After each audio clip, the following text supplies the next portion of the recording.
Certainly. HTTP methods, also known as HTTP verbs, are essential for API interactions. They define the type of operation to be performed on a resource. Here are the commonly used HTTP methods and API interactions. 1. GET. The GET method is used to retrieve data or resources from a server. It is an idempotent and safe method, meaning that multiple identical GET requests should have the same effect as a single request, and it should not modify the server's state.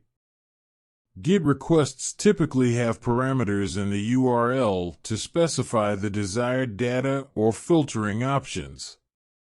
The server responds with the requested data in the response body, along with an appropriate status code.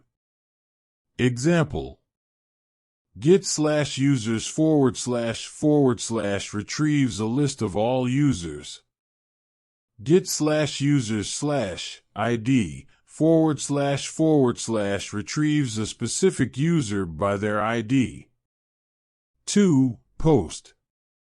The post method is used to submit or send data to the server to create a new resource. It is not idempotent, meaning that multiple identical post requests may result in different outcomes, such as creating multiple resources. Post requests usually include a request body containing the data to be created as per the API specifications.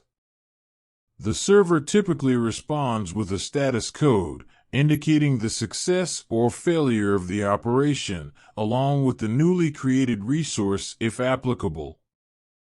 Example: post/users / creates a new user based on the data provided in the request body.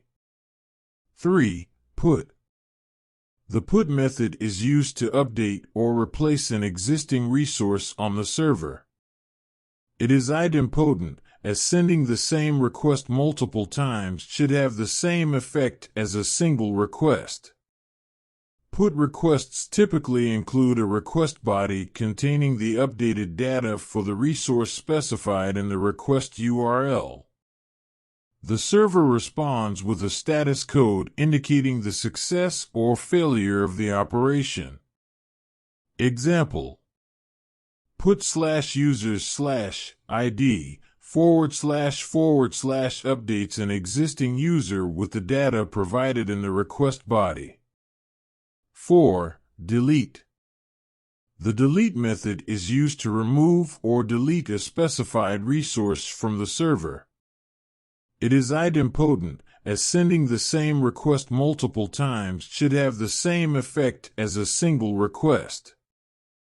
Delete requests typically do not include a request body since the resource to be deleted is identified by the URL. The server responds with a status code indicating the success or failure of the deletion. Example: delete/users/id / deletes the user with the specified ID. These HTTP methods provide a standardized way to interact with APIs and perform different operations on resources. By using the appropriate HTTP method, developers can ensure that their API interactions align with the intended purpose of the requests and follow best practices in API design.